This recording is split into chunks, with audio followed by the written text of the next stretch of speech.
Hello everyone, मैं शुभम आप सभी का मैथोलिक्स चैनल पे स्वागत करता हूं और आशा करता हूं आप सभी की प्रिपरेशन काफ़ी अच्छी चल रही होगी। आज हम 18 अप्रैल 2022 सिफ्ट थ्री का क्वेश्चन पेपर डिस्कस करने वाले हैं, मैथ के सॉल्यूशंस देखने वाले हैं। तो चलिए देखते हैं पहला क्वेश्चन क्या है हमारा। एक एक्सप्रेशन है, इसको सॉल्व करना है हमको, है ना। तो 3/1 कितना हो जाएगा, 3, और 3 × 2 बना लेगा 6, +5 - 2, तो 6 5 11 में से 2 जाएंगे, 9 बचेगा ऊपर, और 3 3 9 - 2 7 बचेगा। तो 9/7, ऑप्शन नंबर ए। बिल्कुल ज़्यादा ही आसान क्वेश्चन था। नेक्स्ट देखिए, परिवार भोजन और परिवहन पर कितने रुपए खर्च करता है। टोटल कितने रुपए खर्च कर रहा है, 1,08,000 रुपये। तो भोजन और परिवहन पे, भोजन कितना, फूड पे 65 डिग्री और ट्रांसपोर्ट पे 50 डिग्री। इसका मतलब 6 5 11 115 डिग्री खर्च कर रहा है। टोटल कितने का होता है, 360 डिग्री इंटू टोटल इन्वेस्टमेंट कितना है उनका, 1,08,000। तो यहाँ से हम किस किस का निकाल देंगे, परिवहन और भोजन का निकाल देंगे, कितना आ जाएगा, एक जीरो से जीरो कैंसिल आउट, 36 थे 108 होते हैं तो 300 हो जाएगा ये। ठीक है, दो कैरी 115 त्याग करेंगे, कितना, 345। तो 3 लाख, सॉरी 34,500 रुपये परिवहन और भोजन पर ये लोग खर्च कर रहे हैं। देखिए आसान क्वेश्चन है, कोई ऐसा हार्ड क्वेश्चंस नहीं है कुछ भी इनमें जिनमें आपको ज़्यादा दिमाग लगाना पड़े। एक गोले का आयतन कितने दे रखा है इसने, 485 तो उसका व्यास बताइए, 2r बताना है। आयतन कितना होता है, 4/3 πr³ ठीक है। कितना दे रखा है, 485। तो 4/3, यहाँ से r³ की वैल्यू हम डायरेक्ट देखें कितनी आएगी, 485/4, 3 ऊपर चला जाएगा, पाई की वैल्यू 22/7 रखोगे। ओके, इसको सॉल्व करो। 11 से इसको डिवाइड करो तो 11 चौक 44, 45 हो जाएगा। 11 चौक 44 और 11 एकम 11, 11 दूनी 22। और क्या कट रहा है, बस ये 21 का स्क्वायर रखा है और एक 21 ही रखा। तो आर की जब हम क्यूब निकालेंगे, ऊपर से 21 आ जाएगा, नीचे 4 और 2, 4 दूनी 8, यानी कि नीचे से 2 आ जाएगा। तो आर की वैल्यू आ गई 21/2। लेकिन इसने हमसे क्या पूछा है, ब्यास पूछा है, 2r की वैल्यू पूछी है। तो 2r की वैल्यू कितनी हो जाएगी, 21 हो जाएगी, यानी कि ऑप्शन नंबर ए इसका आंसर हो जाएगा। नेक्स्ट क्वेश्चन देखिए, एक 195 metre from the top of 190 metre height cliff, the angle of depression of the top and bottom tower are 30 degree and 60 degree respectively, find the height of the tower. ये देखिए कोई हमारी क्या है, चोटी है एक, ठीक है, और इधर हमारा एक टावर है, और इसके टावर की चोटी और बेस का इसने हमको एंगल दे रखा है।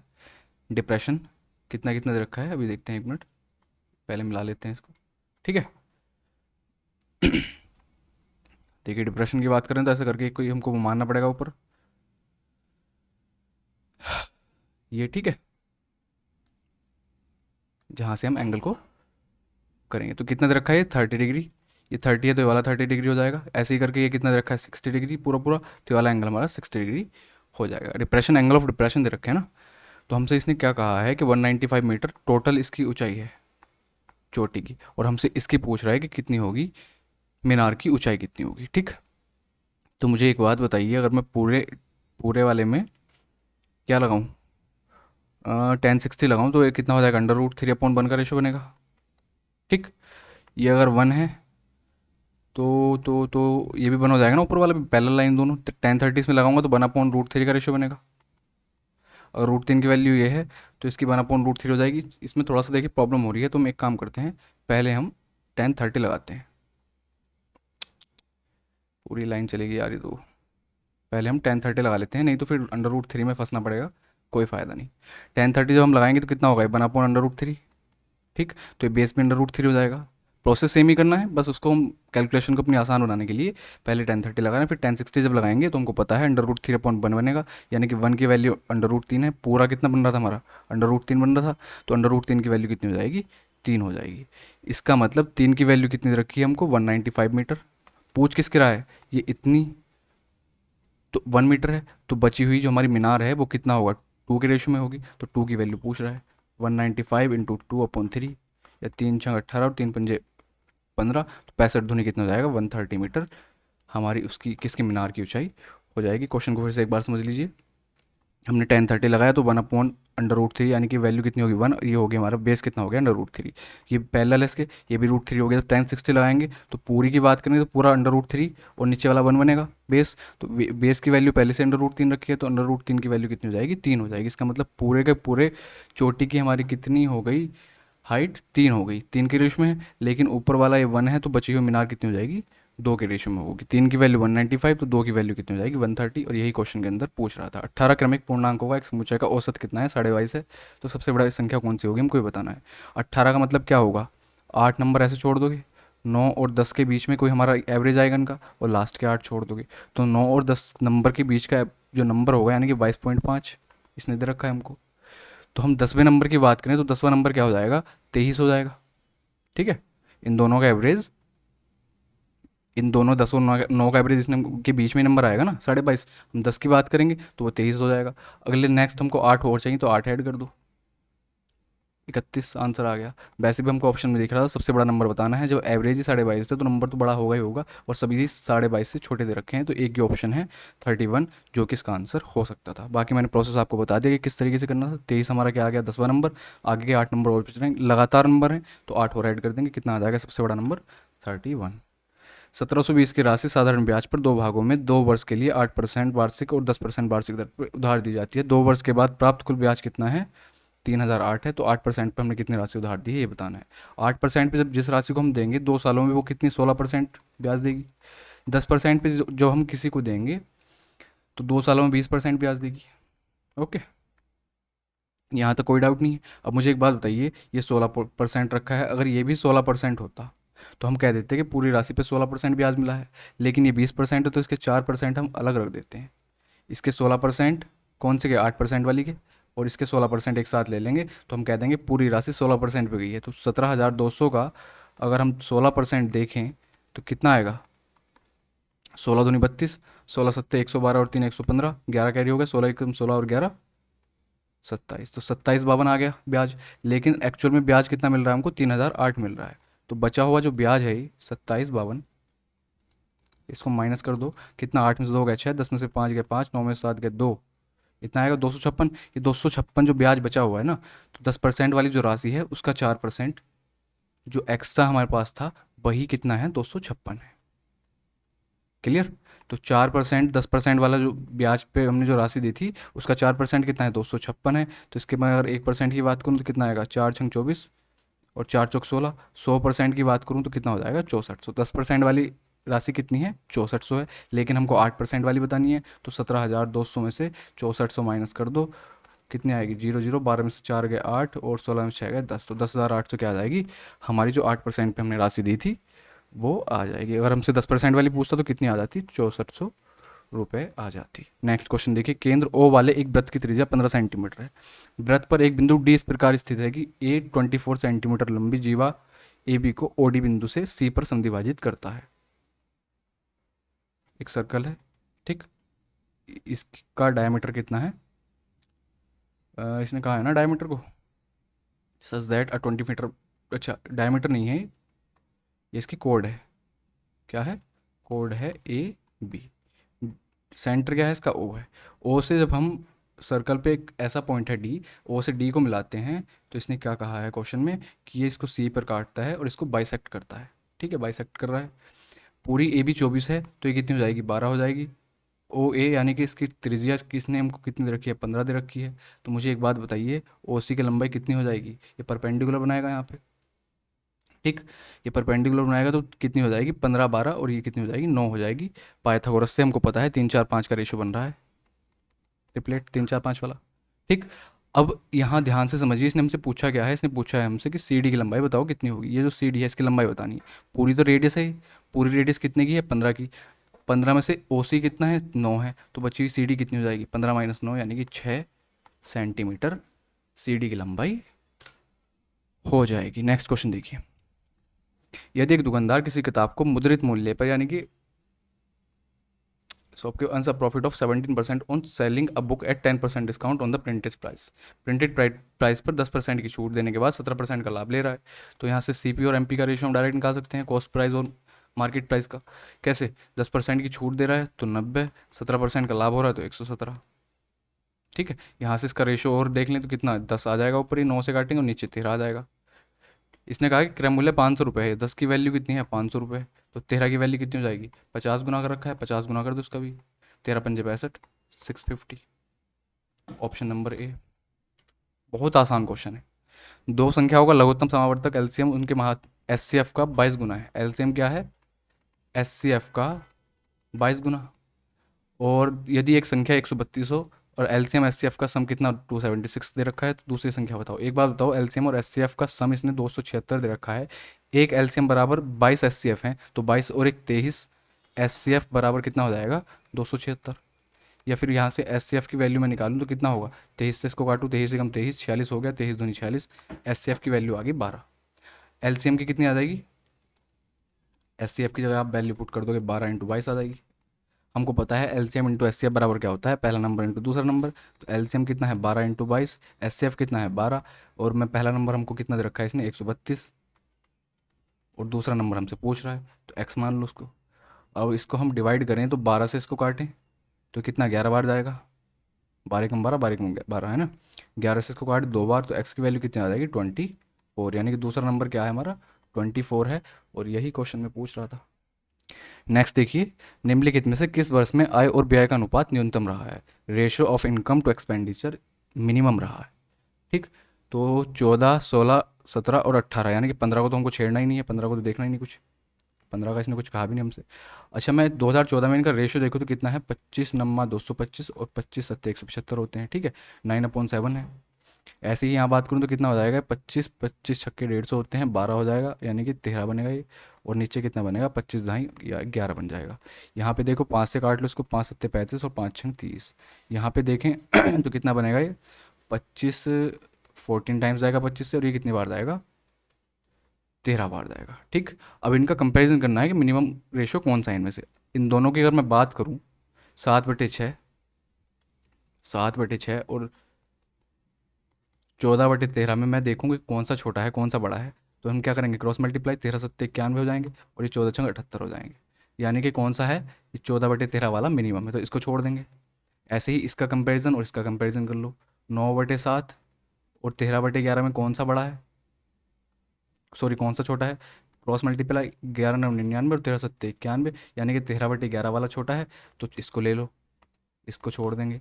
अब हमारे पास 13/11 और 14/13 वाले हमारे पास बच रहे हैं। इन दोनों के बीच कंपैरिजन अगर हम करते हैं तो इसमें देखते हैं छोटा कौन सा है। क्रॉस मल्टीप्लाई 13 13 कितने होते हैं 169, और 11×14 करेंगे तो कितना आएगा ये 140, एक हो जाएगा, उसमें 14 और जोड़ देंगे तो 154। ठीक, तो कौन सा मिनिमम हो रहा है 144 वाला, यानी कि 14/13 वाला मिनिमम हो रहा है। तो ऑप्शन कौन सा हो जाएगा हमारा, 2018 में इनकम टू एक्सपेंडिचर का रेशियो मिनिमम रहेगा। ओके, सिर्फ और सिर्फ इसमें हमको कंपैरिजन करना था और कुछ नहीं करना था।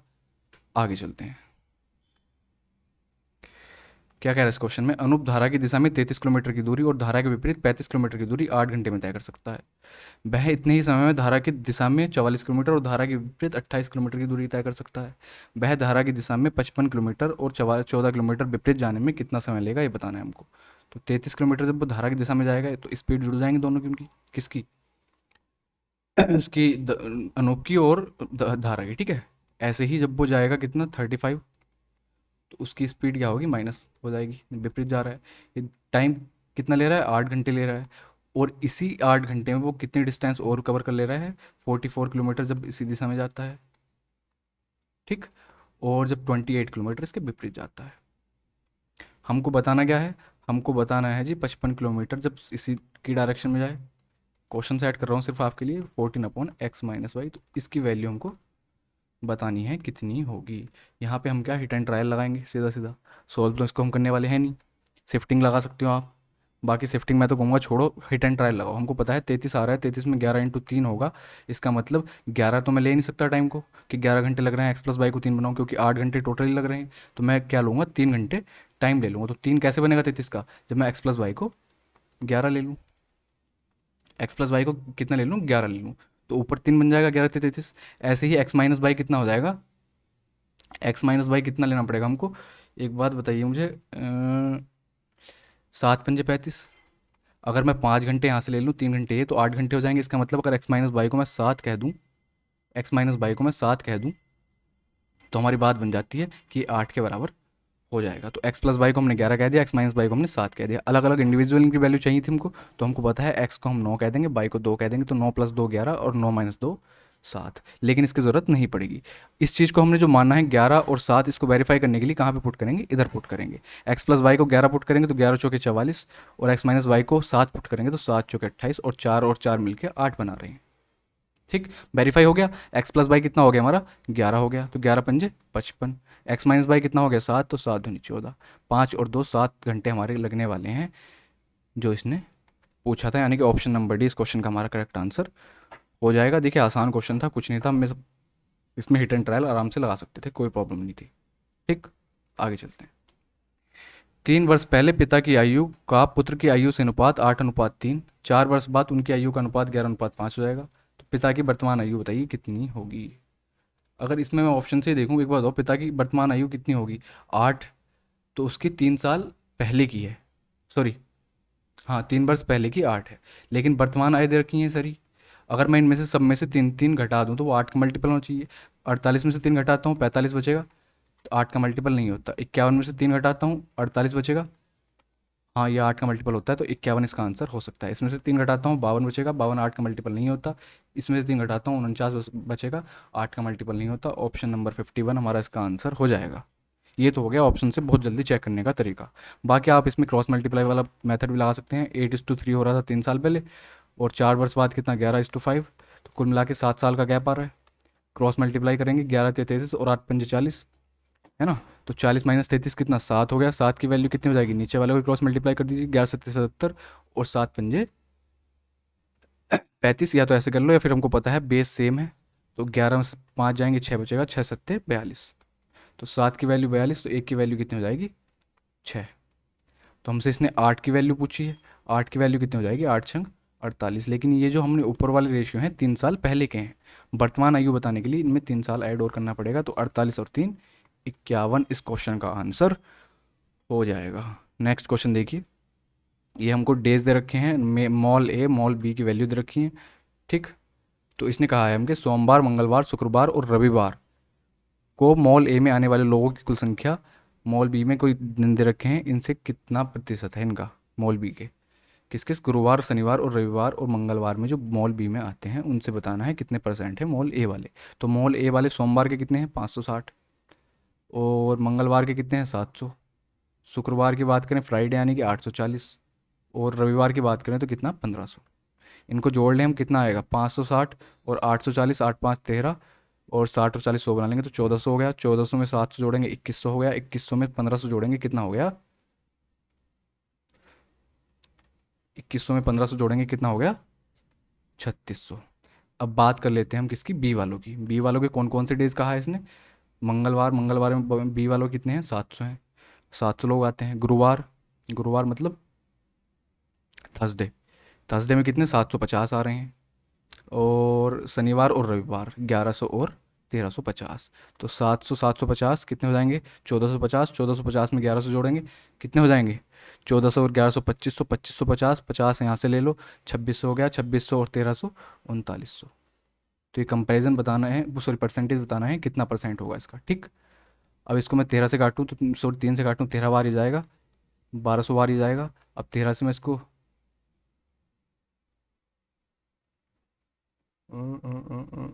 3600 3900 कितने परसेंट, हाँ ठीक तो कर रहे हैं हम, ठीक है। इसको देखिए कितना हो गया, ये 13 नंबर 117 होते हैं, कितना बचेगा, 3 जीरो हो जाएगा, 13 दूनी 26, 92 पॉइंट समथिंग, यानी कि 92.3% इसका आंसर हो जाएगा। नेक्स्ट क्वेश्चन देखिए, ए किसी काम को 15 दिनों में करता है, बी 21 दिनों में, दोनों मिलकर उस काम को कितने दिनों में कर लेंगे। इससे हलवा क्वेश्चन कुछ हो सकता है क्या।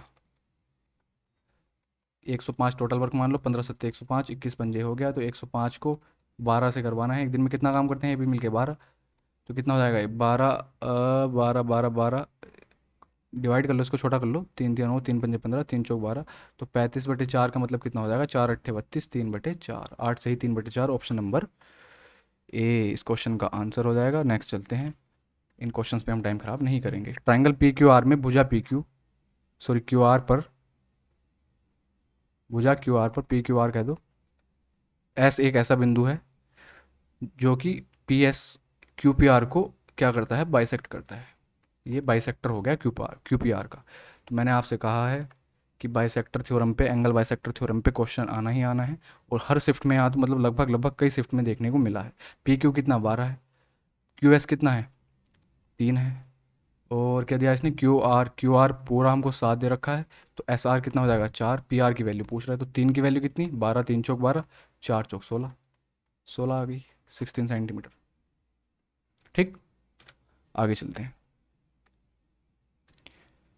Under root x minus one upon under root x equal to 3, तो इसकी वैल्यू पूछ रहा है कितनी होगी। तो अगर मैं इसका स्क्वायर करूँ दोनों साइड में, तो x plus one upon x कितना आ जाएगा, इधर से 3 बनेगा और 2 जाके 5, x plus one upon x equal to 5, x square plus one upon x square की वैल्यू देखें तो 5 पंजे 25 माइनस 2 23, एक्स की 4 प्लस वन अपॉन एक्स की 4 की वैल्यू देखें तो 23 का स्क्वायर,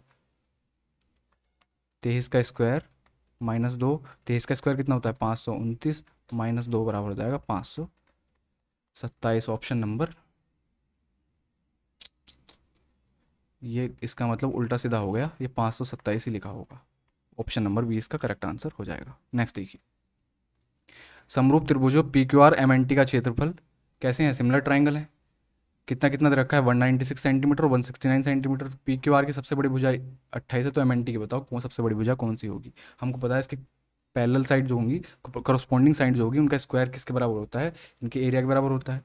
इसका मतलब सबसे बड़ी साइड अगर पी क्यू आर की कितनी है 28 है, तो उसका स्क्वायर अपॉन में एम एन टी की जो सबसे बड़ी साइड होगी एक्स मान लो, उसका स्क्वायर किसके बराबर होगा, इनकी एरिया के इक्वल होगा, एरिया की रेशियो के बराबर होगा। तो 196 अपॉन 169, तो यहाँ से मैं 28 अपॉन एक्स को देखूँ तो इधर जाके इनका अंडर रूट बन जाएगा दोनों का।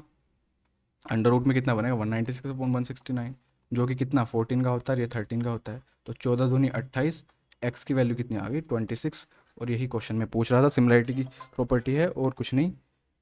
ओके, सिमिलर ट्राइंगल की प्रॉपर्टी है, सिमिलर ट्राइंगल अगर बाई चांस किसी को कुछ इसमें प्रॉब्लम हुई हो, ये पी क्यू आर है, ये एम एन टी है, जल्दी जल्दी बता देता हूँ थोड़ा सा। तो यहाँ से P Q upon P Q के कॉरस्पॉन्डिंग कौन सी है एम एन, इसका रेशियो पी आर का रेशियो एम टी के साथ, ये सब बराबर होते हैं, Q R upon N T होता है। ठीक, और हमको एरिया की बात करें तो एरिया, एरिया कैसे कैसे होते हैं कि area of P Q R और area of M N T किसके बराबर होता है, किसी भी साइड को ले लो इनकी करस्पॉन्डिंग वाली, उन इसके स्क्वायर के बराबर होता है। ये हमारी प्रॉपर्टीज़ की कुछ होती हैं। नेक्स्ट क्वेश्चन देखिए, ए बराबर 10 डिग्री, तो हमको इस एक्सप्रेशन का मान बताना है, डायरेक्ट वैल्यू पुट करते हैं, 10 या 30, तो 12 साइन 30 का मतलब कितना हो जाएगा 12 इंटू साइन 30 की वैल्यू 1/2 होती है, प्लस 5 इंटू 10 पंजे 50 माइनस 5 45 1/√2 कोस 45 की वैल्यू अपॉन 9 साइन, यहाँ पे कितना 10 पुट करेंगे तो 45 हो जाएगा, तो 9/√2 हो जाएगा, माइनस यहाँ पे वैल्यू 10 पुट करेंगे तो 50 और 10 60, तो 4 इंटू कोस 60 कितना होता है 1/2। इसको सॉल्व करते हैं तो कितना बचेगा 2 छंग 12, 6 प्लस 5/√2, ऐसे ही नीचे कितना बचेगा 9/√2 माइनस 2, अंडर रूट 2 ऊपर नीचे एलसीएम ले लेंगे तो कितना बनेगा 6√2 प्लस 5 अपॉन ये वाला अंडर रूट 2 जो एलसीएम आएगा, इस वाले अंडर रूट 2 एलसीएम से कट जाएगा, और नीचे कितना बचेगा 9 माइनस 2√2, ऑप्शन नंबर कौन सा सी हमारे क्वेश्चन का करेक्ट आंसर हो जाएगा।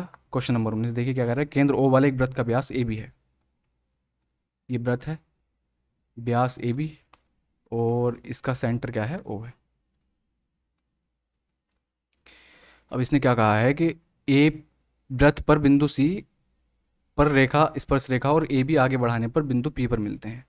इसको आगे बढ़ा दूं और यहाँ से एक मैं ऐसे करके एक टेंजेंट बना दूं जो कि पॉइंट सी से जाती है, तो ये कहाँ पे मिल रही है जाके पी पे जाके मिल रही है। ठीक, इसने कहा है कि ए पी सी की लंबाई यानी कि ये हमको कितना दे रखा है 38।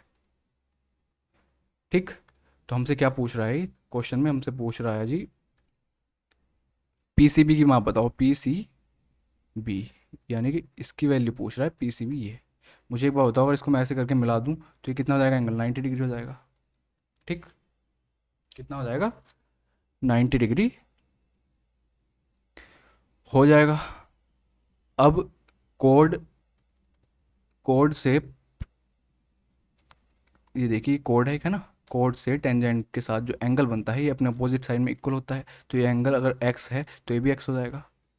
ये प्रॉपर्टी आपको पता होगी, बस हो गया। एक बात बताइए मुझे, ये ट्राइंगल ए सी पी की बात करूँ, टोटल 180 होगा, 180 में से 90 ही रखा, तो मैं हम कह सकते हैं x प्लस 38 कितना होगा, यानी कि 2x प्लस 38 कितना होगा, 90 के बराबर होगा। तो x बराबर कितना हो जाएगा, 90 माइनस 38 कितना होता है, 252, और 2 अपॉन में चला जाएगा तो x की वैल्यू कितनी आ जाएगी, 26 डिग्री। खत्म क्वेश्चन, ऑप्शन नंबर सी। ठीक। कोड और सॉरी टेंजेंट के बीच में जो एंगल बनता है वो अपना अपोजिट साइड पे सेम एंगल बनाता है, जैसे कि एक्स है तो ये भी एक्स होगा, ये प्रॉपर्टी पता होगा, काफ़ी जगह पड़ी होगी, तो हमने बस लगा दिया ट्रायंगल में 180 वाला सब। ये क्वेश्चन में क्या कह रहा है, इसको देखिए। 500 से कम दैनिक मजदूरी वाले श्रमिकों की कुल संख्या उन श्रमिकों की कुल संख्या से कितना प्रतिशत अधिक है जिनकी दैनिक मजदूरी 650 और उससे अधिक है। तो 650 वाले ये रहे, और उससे अधिक 35 हो गए। ठीक है, आपको अगर ना दिख रहा हो तो मैं बता दूं, 500 से कम वाले कौन से हो जाएंगे, 500 ये है, 450 ये है, 400 है, तो 500 से कम वाले हो जाएंगे 45 और 30 कुल मिला के 75। तो ये कह रहा है कि क्वेश्चन में इन 35 से ये 75 कितना अधिक है, तो कितना अधिक है, कितना अधिक है, 40 अधिक है, कितने से, 35 से, इंटू 100। ठीक। अब इसके आगे हम क्या करें, एक बात बताइए, इस 40 में से 35 की मल्टीप्लाई लगाऊंगा मैं तो कितना आएगा, एक 100% तो पूरा पूरा अलग हो जाएगा, प्लस हमारे पास कितना रह जाएगा अभी भी, 5/35 रह जाएगा, इंटू 100। कैलकुलेशन देखिए थोड़ी सी बस, 5 7 35, 100/7 कितना होता है, 14.28, तो यहाँ से कितना आ जाएगा 14.28%, तो 114.28% इसकी एग्जैक्ट वैल्यू आ जाएगी, जो कि है 114.3%। ठीक। नेक्स्ट क्वेश्चन देखिए। दो उम्मीदवारों के बीच एक चुनाव में पंजीकृत मतदाताओं में से 5% ने अपना वोट नहीं डाला। 10% वोट या तो अमान्य या नोटा पाए गए। जीतने वाले उम्मीदवार ने अपने पक्ष से 60% वोट प्राप्त किए और 17,271 वोटों से वो क्या हुआ है, जीत गया है। तो पंजीकृत मतदाताओं की कुल संख्या बतानी। देखिए इलेक्शन के ऊपर पहला क्वेश्चन आया है अभी तक, सीजीएल की 2021 वाली जितनी भी शिफ्ट मैंने कराई है उसमें से पहला क्वेश्चन आया है। एक बात बताइए, जीतने वाले को 60% मिले हैं तो हारने वाले को 40% मिले होंगे। इसका मतलब दोनों की मैं बात करूँ तो बीच का गैप 20% है, 20% जीतता होगा तो 20% की वैल्यू कितनी दे रखी है इसने, 17,271। तो 100% की वैल्यू कितनी हो जाएगी, जितने वोट पड़े हैं पहले उनकी बात कर लेते हैं, तो इसका पाँच पाँच गुना हो जाएगी, 17,271 का 5 गुना। ठीक है, इतने वोट वैलिड थे, डाले गए हैं। अब वो कर लेते हैं वैलिड और वो निकाल देते हैं, 5% वोट क्या हुए हैं, डाले ही नहीं गए, तो इसका मतलब 95% बचे। 95% में से भी क्या हुआ है कि 10% वोट नोटा घोषित हो गए, जितने डले उनमें से 10% और चले गए, तो 95% का भी 90% वोट हमारे पास बचे हुए थे। ठीक। और जिसकी वैल्यू कितनी है, ये है, जिसकी वैल्यू कितनी है, 17,271 इंटू 5। हमसे 100% की वैल्यू पूछ रहा है, तो रख दीजिए 17,271। सबको एक साथ बाद में काट लेंगे इसको हम, कभी काटा फाटी किसी के साथ नहीं करते। ये किसकी वैल्यू है, ये 95 इंटू 90 अपॉन 100 की वैल्यू है, 100 को ऊपर ले जाओ। ठीक। लेकिन हमसे 100% की पूछ रहा है तो 100% से मल्टीप्लाई कर देते हैं। इसको सॉल्व करेंगे हमारा आंसर आ जाएगा। सॉल्व कर लीजिए इसको। किससे काटूँ इसको, 9 से इसको अगर डिवाइड करता हूँ मैं, जीरो से तो पहले जीरो हटा दीजिए, 9 से इसको करता हूँ तो 9 ही कम 9, 8 बचेगा, 82 हो जाएगा, 9 9 81, 17 हो गया, 9 ही कम 9 और 9 9 81, और 9 से ये कितना एक बार चला जाएगा। ठीक। अब यहाँ 19 हमको दिख रहा है कितना, 101 टाइम्स जाएगा, और ये 19 पंजे 95 होते हैं, 5 से 5 कट गया, तो 101 के आगे कितने, एक जीरो यहाँ से और दो जीरो यहाँ से, 101 के आगे 3 जीरो और रह जाएंगे। इसका मतलब ऑप्शन नंबर सी इस क्वेश्चन का करेक्ट आंसर हो जाएगा। ठीक है, आगे चलते हैं। नेक्स्ट क्वेश्चन देखिए क्या कह रहा है कि 20 सेंटीमीटर, 10 सेंटीमीटर और 8 सेंटीमीटर आकार के एक बंद बॉक्स को बनाने के लिए कार्डबोर्ड की कितने कार्डबोर्ड की ज़रूरत होगी, ये हमको बताना है। तो कार्डबोर्ड मतलब क्यूबॉइड होगा एक क्यूबॉइड शेप का। उस क्यूबॉइड शेप में हमको जो जो बॉक्स लगा बनाना है, उसमें जितनी एरिया की हमको ज़रूरत पड़ेगी, वो एरिया क्या होगा, वो उसका सरफेस एरिया होगा। तो दरअसल हमसे क्या पूछना चाह रहा है, ये पूछना चाह रहा है कि सरफेस एरिया क्यूबॉइड का, सरफेस एरिया क्यूबॉइड का कितना होता है, twice of L B, length into breadth plus breadth into height into H, sorry plus H into L, ये होता है। तो वैल्यू पुट कर दीजिए बस, ट्वाइस बाहर, एल बी का मतलब 20 प्लस बी एच 10 अट्ठे 80, प्लस 8 से जब 20 के मल्टीप्लाई करेंगे तो 160, तो कितना बन गया 240 और 200 440, 440 इंटू टू कितना होता है 880। तो 880 सेंटीमीटर स्क्वायर एरिया की हमको ज़रूरत पड़ेगी एक कार्डबोर्ड को बनाने के लिए। आगे चलते हैं। एक निर्माता किसी वस्तु का मूल्य रुपये 1800 अंकित करता है और उसे एक डीलर को 15% की छूट पर बेचता है। डीलर को नकद भुगतान करने पर शुद्ध भुगतान से 8% की अतिरिक्त छूट देता है। इसका मतलब 15% की छूट दे दी, उसके बाद 8% की और दे दी अगर वो नगद भुगतान कर रहा है तो, उधारी नहीं ले रहा तो डीलर निर्माता को कितनी राशि देता है ये हमको बताना है। 1800 रुपये टोटल था, उसमें से 15% की छूट देगा तो 85% पे सेल करेगा, 8% की छूट और दे देगा तो 92% पे सेल करेगा। ठीक, 2 जीरो से 2 जीरो खत्म। और किसको काटा फाटी किसके साथ कर लें इसकी, 17 बार किसको काटे, 17×5 = 85, और इसको काटेंगे तो 20 बार, 5 से 17 बार वो 20 बार ही चला गया। ठीक है, 2 से 9 बार ही चला गया, 2 से 10 बार ही चला गया, तो एक डेसिमल लगा देंगे बाद में। और इसने कहा भी है कि निकटतम बताना है तो डेसिमल के बाद जो भी होगी इसको छोड़ देंगे। हम अभी फिलहाल क्या है 9 × 17 कितना होता है 17×9 153 इंटू 92, इसके मल्टीप्लाई करेंगे तो कितना आएगा ये 153 इंटू 92। जब हम करेंगे या तो पूरी पूरी मल्टीप्लाई कर लो या फिर इसको 90 भी बनाएंगे, फिर 2 से करेंगे तो पूरी कर लेते हैं। 2×3 = 6, 2×5 = 10, एक कैरी हो गया, 2×2 और 1 3, 9×3 = 27, 2 कैरी हो गया, 9×5 = 45 और 2 47, 4 कैरी, 9×9 = 4 13, 6 ये जीरो था तो 7 0 3 और 1 4, तो कितना आ गया 1407 आ गया 0.6। तो 1407.6 का मतलब 1408 क्या है डीलर निर्माता को राशि देगा। छोटी सी कैलकुलेशन थी और कुछ नहीं था। इसको देखिए 2 sin² + 3 cos = 3 है, थीटा 0 और 90 के बीच में है, तो sec² 60 plus sorry sec² theta plus cot² theta की वैल्यू बताइए कितनी होगी। अब मुझे एक बात बताइए, यहाँ मैं वैल्यू पुट करना चाहूँ तो 30 अगर मैं पुट करता हूँ, 45 पुट करता हूँ तो भी हमारी वैल्यू क्या आएगी अंडर रूट में आएगी, जो कि हमको पूरी एग्जैक्ट चाहिए। 45 पुट नहीं कर सकते, 30 क्यों नहीं पुट कर सकते, यहाँ पे अंडर रूट 3/2 बनेगा। कोस थीटा को देखेंगे ना, यहाँ पे तो स्क्वायर है कोई प्रॉब्लम नहीं आएगी, लेकिन यहाँ पे अंडर रूट 3/2 बन जाएगा। तो अकेली क्या बचती है हमारी 60 बचती है। तो थीटा की वैल्यू अगर हम 60 पुट करते हैं, थीटा की वैल्यू 60 पुट करते हैं तो एक बार चेक कर लेते हैं 2 sin 60 कितने होता है अंडर रूट 3/2 यानी कि 3/4 हो जाएगा, प्लस 3 इंटू cos 60 1/2 होता है। तो 2 दूनी 4, 3/2 प्लस 3/2 कितना हो गया 3, इसका मतलब सेटिस्फाई हो गया। तो इसमें थीटा की वैल्यू 60 होगी, पुट कर दीजिए। sec 60 कितना होता है 2 होता है, तो 2 दूनी 4 प्लस cot 60 कितना होता है अंडर रूट 3 सॉरी 1/√3, 1/√3 का जब स्क्वायर करेंगे तो कितना हो जाएगा 1/3, कितना बन गया हमारा ये 4 1/3। इसका मतलब option number A is the correct answer. Last question, question number 25। एन को 6 से विभाजित करने पर 2 से एसफल बचता है। जब n² + n+2 को 6 से विभाजित करेंगे तो क्या बचेगा। जब 6 से n को विभाजित करते हैं तो 2 से एसफल बच रहा है, तो n² को करेंगे तो 2 × 2 बचेगा, 2 का स्क्वायर ही बचेगा। n को कर रहे हैं तो 2 बच रहा है सेसफल और एक 2 पहले से रखा हुआ है अपॉन 6। तो 4 2 6 और 2 8, 8/6। अब कितना शेष बच रहा है, अभी भी 2 शेषफल बच रहा है। इसका मतलब आंसर क्या हो जाएगा इसका 2 ही हो जाएगा। तो देखिए 25 क्वेश्चन हमने यहाँ अच्छे से डिस्कस कर ली और आशा करता हूँ आपको समझ भी आ गए होंगे। CHSL वाले जो भी एग्ज़ाम देने के लिए जा रहे हैं वो एक एक बार इनको ज़रूर देख के जाएँ, काफ़ी बेनिफिट मिलने वाला है। ओके, मिलते हैं नेक्स्ट वीडियो में। Thank you so much.